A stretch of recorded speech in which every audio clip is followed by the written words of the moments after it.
Thank you so much to all of my subscribers and everybody who has liked and commented on the past videos. I really appreciate it. I appreciate your feedback, and of course I appreciate the subscriptions.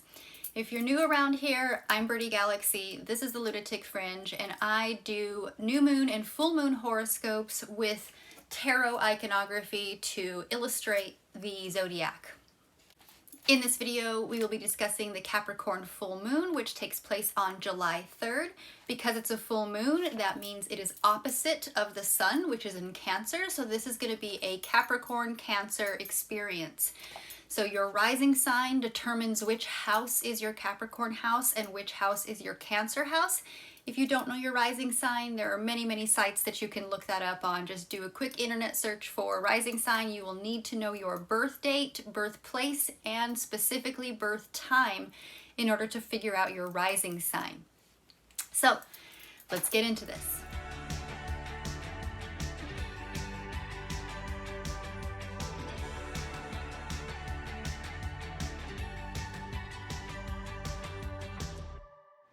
Hello, Aquarius Rising.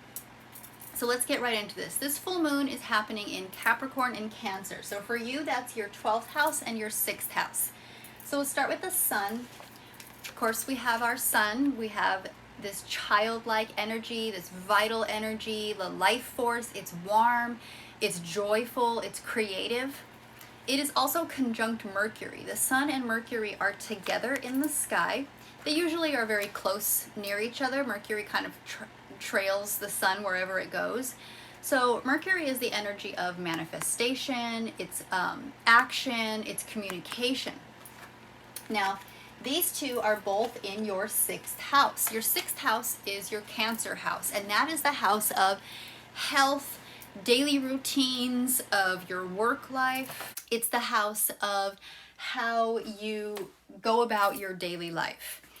Now, when the sun and Mercury are in your 6th house, this is really bringing your focus to and increased attention to any matters relating to your health or your daily routines.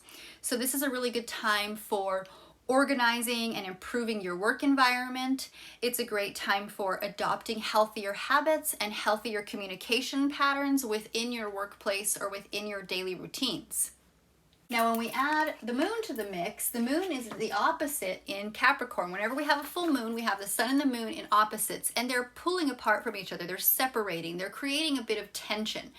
So right now, the tension is between your daily life, your work, your responsibilities, your habits, and the things that you do on a regular basis, opposing this very spiritual house of your subconscious, of your spiritual self, of sacrifice, solitude, as well as self-undoing. And the moon over here really enhances the emotional aspect of this house. So with the moon here, this is bringing attention to your personal health matters. This is leading to a heightened focus on your self-care, as well as your daily wellness routines. So this alignment can really emphasize the need for bringing some emotional well-being into this health daily situation, as well as some introspection, which urges you to explore your subconscious mind. The 12th house is the subconscious, and mental health is part of health and daily care and daily self-care. So this is really helping you to explore your subconscious and to confront any emotions that come up that are preventing you from personal growth and full healing from whatever past traumas or whatever things that are causing you to do some maybe self-destructive or self-harming behaviors. How are you doing on that spiritual plane? How are you doing in that mental part of your daily care and daily routine? Are you taking time to clear out the bad thoughts? Are you allowing all kinds of negative content or negative impressions to come in at you? Are you allowing other people to make your decisions for you? Or are you doing things that are causing your own self-destruction? This is really bringing a highlight and a focus to that area of your life and making you pay attention to it and therefore do something about it. Next up, we have Jupiter. Jupiter is the wheel of fortune. This is the energy of expansive growth, changes, destiny, cycles. Jupiter is in Taurus. Taurus is your 4th house. Jupiter's been in Taurus for a little while, and it's going to stay there for a little while, really bringing that expansive growth energy to your 4th house. The 4th house is the house of home, of domestic matters. So this is Jupiter in your 4th house is making a 60-degree angle to the sun. It is bringing opportunity from the sun being in your house of daily routines. So what this is doing is really opening up opportunities for emotional and physical well-being through a harmonious balance between your work and home life. Whatever's happening here in your home life may be causing a bit of a challenge with your work life, or vice versa, or it has been. So this is really opening up opportunity for some harmonious energy to come in. Bringing balance here, harmony and balance. So this is promoting stability as well as nurturing in both your home life, your domestic situation, and your work situation. And this aspect can enhance productivity and bring really fortunate circumstances relating to your career and to your daily routines, while also fostering this supportive and nurturing environment within your family and within your domestic situation. This could be roommates, this could be children, this could be parents who you're still living with, this could be a partner, whoever's in your domestic situation at the moment. Now the Jupiter here is also making 120 degrees aspect to the moon, which is in your 12th house. Now what this is doing is bringing a period of major emotional introspection, which we've already talked about here. This is all about opening up the things that you do to yourself.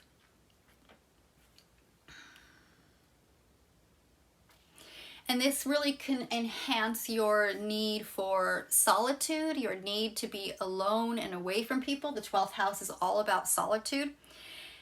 And within that time of solitude, this is a perfect time for self-reflection, for looking back at decisions that you've made. The 12th house is the end of the zodiac. We start here in the 1st, and by the time we make it all the way around to the 12th house, you've got lots of baggage that you've carried with you from around. So this is a good time to take a look at yourself and see what can you let go of and leave behind before you move on into the next life cycle again.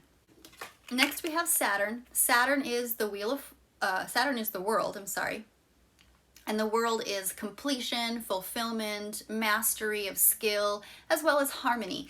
So Saturn is in Pisces, which is your 2nd house. Saturn's been there for a little while. It's going to be there for a while. And with Saturn in here, this is really bringing out a period of introspection. It's again this introspection and reflection regarding your financial stability. The 2nd house is all about personal finances. This is about your resources, your money, your ability to earn money. This is putting a lot of value on your personal possessions, and this can potentially lead to you reevaluating and restructuring your relationship with money and with these possessions. Now Saturn's also making an aspect to the moon. It's 60 degrees away. It's making a sextile or opportunity. So this can really bring out this emotional grounding that we've already talked about. And it may create opportunities for introspection and reflection on your long-term financial goals. Now this can really lead to you taking on a more disciplined and a practical approach to your long-term finances, to the long game of how you are going to maintain self-sufficiency and stability for an extended period of time, perhaps the rest of your life. How are you going to manage the resources that you have in order to make them last or to grow them to continue to support you all of your days? Venus, which is the Empress, this is abundance, nurturing, and creativity. Venus is in Leo in your 7th house, as well as Mars. Mars is action. Mars is upheaval and revelation. Mars is in your 7th house as well. The 7th house is the house of relationships, partnerships, unions. This can be a romantic relationship. It can also be a business partnership or some other kind of mutual contract with a partner. So with Venus and Mars in this seventh house, this can really bring about a period of heightened passion and assertiveness within your romantic pursuits. And this can potentially fuel conflicts or power struggles, but also ignite passionate connections and intense desires within your relationship situation. Now, Venus and Mars are also making a square to Uranus. I'm sorry, it's Neptune. To Uranus. Uranus is the Fool. This is the energy of spontaneity, of new beginnings, of innocence. Uranus is also in Taurus, which is your fourth house. So Venus and Mars are squaring off with Uranus. That's a 90-degree angle, and squares can bring challenges. They can bring obstacles. Uranus is known for bringing unexpected changes or upheaval. So Uranus here in the fourth house, making this 90-degree aspect to your relationship house, might lead to some unexpected and transformative experiences within your home and family dynamics. This configuration can also stimulate a strong desire for personal freedom. Uranus is all about personal freedom. Don't tie me down. Uranus rules Aquarius, and that's the sign of the most unique person. Of really standing out from the crowd, of really being your own authentic self, regardless of what anybody else thinks. So Uranus here in your fourth house can really increase this desire for personal freedom and for independence, and it can lead to sudden changes and sudden disruptions in your domestic situation. And you may also be feeling a need to find a greater authenticity and individual expression within your relationship. So this Uranian energy of being your true self, of being who you are, is having an effect on who you are in a relationship, and you want to have a bit more independence in who you are and how you show up in that relationship. Now, Jupiter in your fourth house is 60 degrees away from Saturn in your second house, so that 60-degree angle is creating opportunity. So this is, again, we have Saturn over here bringing this stability and structure and discipline to your house of money, of finances, but it's also bringing that energy to your house of home, your house of family, and your domestic situation. So this can really open up a period of financial stability and growth within your home and your domestic situation. And it can also bring that harmonious growth and expansion to your financial responsibilities and to this emotional security. So this alignment is really supporting the groundedness and the practicality that comes between both your personal home life as well as your financial and your material life. Now lastly, we have Neptune. Neptune's also in Pisces. Neptune is at home in Pisces, so Neptune's at home in your second house, bringing a harmonious energy. It is making a 60-degree aspect to Pluto, which has just moved back into Capricorn. It was in Aquarius in your first house. It will be moving back into Aquarius in your first house next year, and it will stay there for a very long time, almost 20 years. But for now, it's moved back into Capricorn, back into your 12th house, doing what it's been doing for many, many years so far. So again, this is going to be bringing some profound transformations, which it may already have been doing, to your finances as well as to your spiritual realm.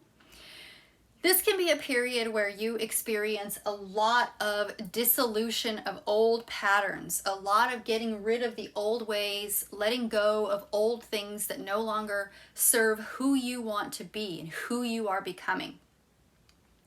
So this can really lead to a redefinition of your values, as well as a deepening of your connection between the unseen forces that help to shape you this whole experience. So you're really tapping into this spiritual, non-mundane part of yourself.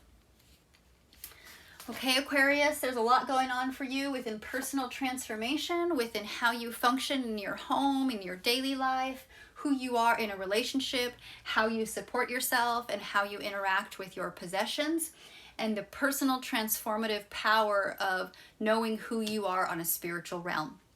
So that's all I have for you today, Aquarius. Thank you so much for watching. I appreciate you so much. I'll see you in the next video. Bye.